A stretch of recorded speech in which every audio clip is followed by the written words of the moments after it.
Graça e paz, meus queridos irmãos e irmãs em Cristo Jesus.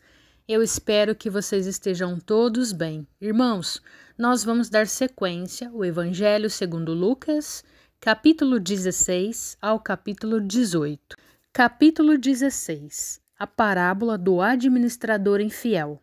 Disse Jesus também aos discípulos: Havia um homem rico que tinha um administrador, e este lhe foi denunciado como quem estava a defraudar os seus bens.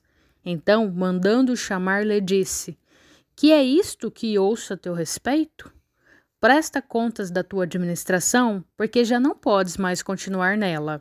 Disse o administrador consigo mesmo: Que farei, pois o meu senhor me tira a administração? Trabalhar na terra não posso. Também de mendigar tenho vergonha. Eu sei o que farei, para que quando for demitido da administração, me recebam em suas casas. Tendo chamado cada um dos devedores do seu senhor, disse ao primeiro: Quanto deves ao meu patrão? Respondeu ele: 100 cados de azeite.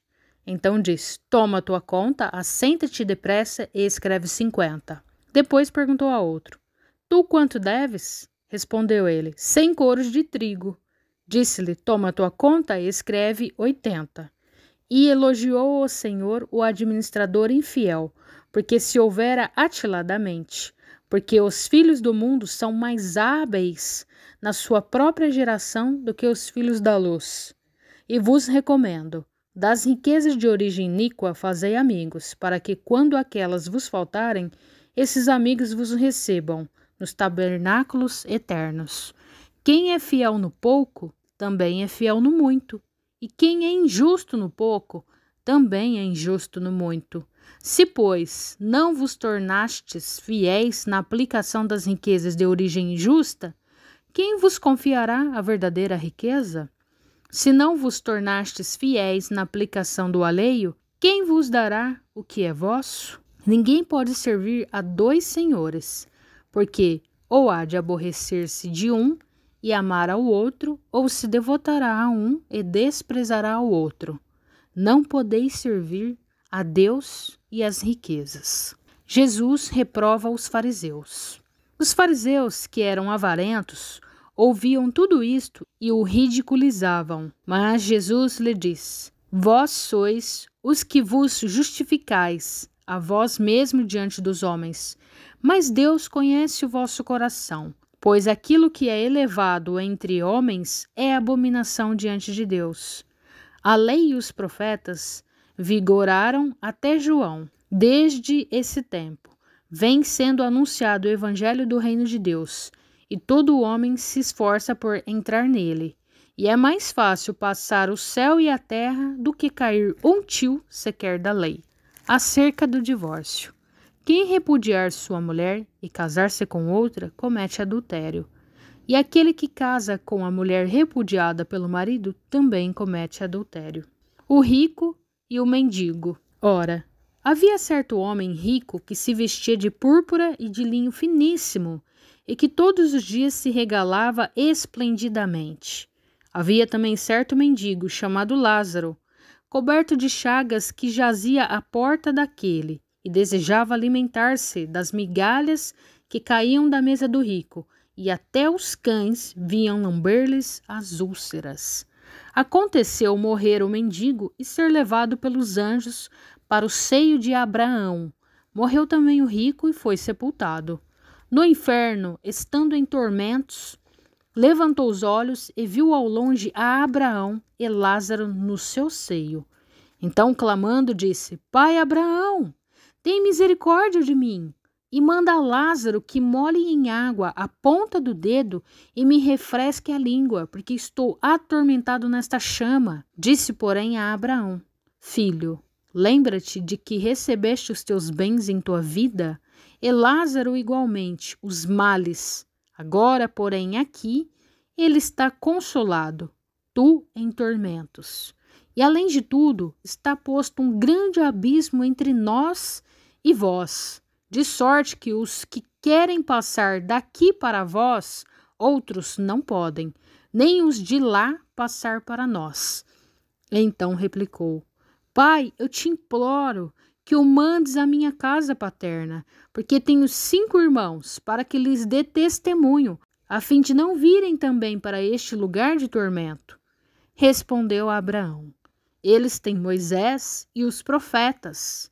Ouçam-nos. Mas ele insistiu: não, pai Abraão, se alguém dentre os mortos for ter com eles, arrepender-se-ão. Abraão, porém, lhe respondeu: se não ouvem a Moisés e aos profetas, tampouco se deixarão persuadir, ainda que ressuscite alguém dentre os mortos. Capítulo 17. Os tropeços. Disse Jesus a seus discípulos: é inevitável que venham escândalos, mas ai do homem pelo qual eles vêm. Melhor fora que se lhe pendurasse no pescoço uma pedra de moinho e fosse atirado no mar, do que fazer tropeçar a um destes pequeninos. Quantas vezes se deve perdoar a um irmão? Acautelai-vos. Se teu irmão pecar contra ti, repreende-o. Se ele arrepender, perdoa-lhe. Se por 7 vezes no dia pecar contra ti, e 7 vezes vier ter contigo, dizendo: estou arrependido, perdoa-lhe. Então disseram os apóstolos ao Senhor: aumenta-nos a fé. Respondeu-lhes o Senhor: se tiverdes fé como um grão de mostarda, direis a esta amoreira: arranca-te e planta-te no mar, e ela vos obedecerá. Qual de vós, tendo um servo ocupado na lavoura, ou em guardar o gado, lhe dirá quando ele voltar do campo: vem já e põe-te à mesa?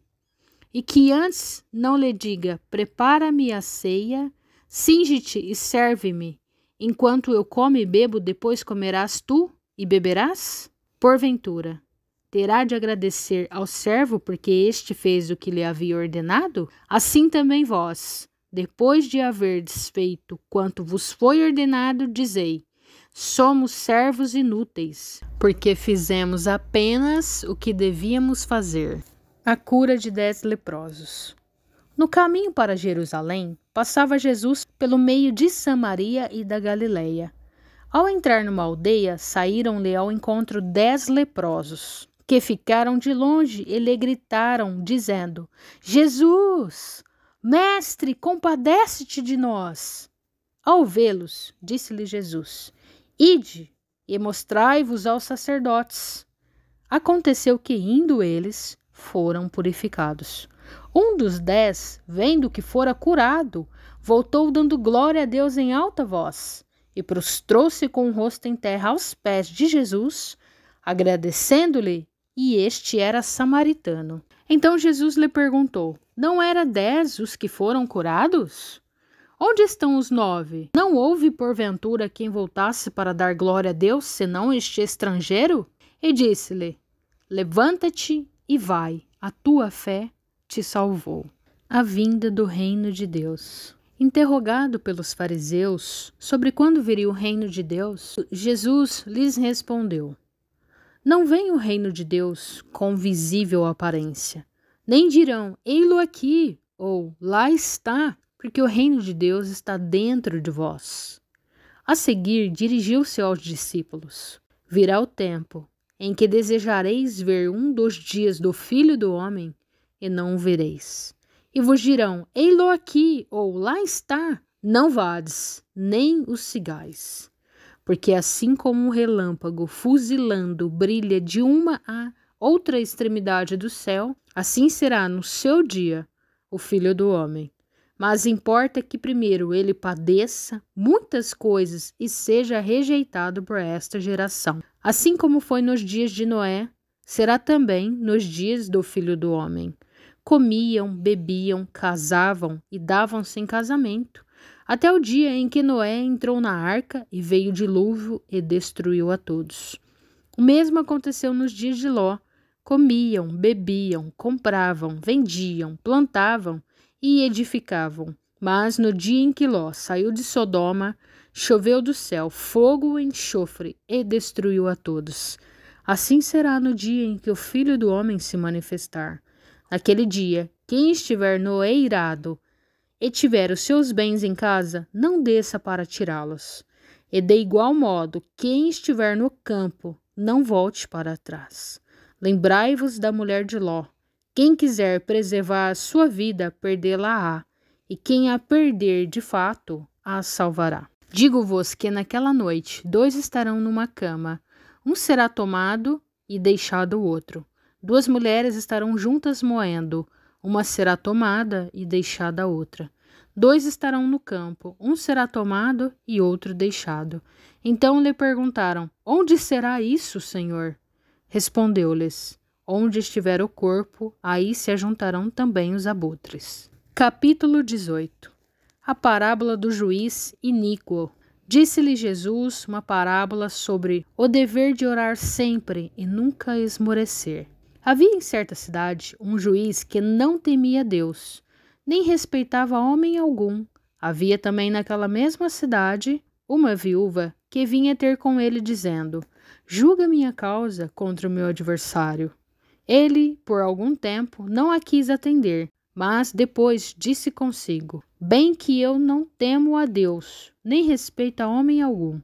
Todavia, como esta viúva me importuna, julgarei a sua causa, para não suceder que, por fim, venha molestar-me.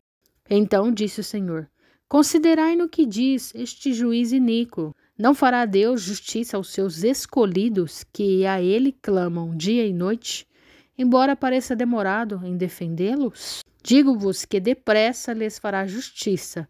Contudo, quando vier o Filho do Homem, achará porventura fé na terra? A parábola do fariseu e o publicano. Propôs também esta parábola a alguns que confiavam em si mesmos, por se considerarem justos, e desprezavam os outros. 2 homens subiram ao templo, com o propósito de orar, um fariseu e o outro publicano. O fariseu, posto de pé, orava de si para si mesmo desta forma: ó Deus, graças te dou, porque não sou como os demais homens, roubadores, injustos e adúlteros, nem ainda como este publicano. Jejuo 2 vezes por semana e dou o dízimo de tudo quanto ganho. O publicano, estando em pé, longe, não ousava nem ainda levantar os olhos ao céu, mas batia no peito, dizendo: ó Deus, sê propício a mim, pecador.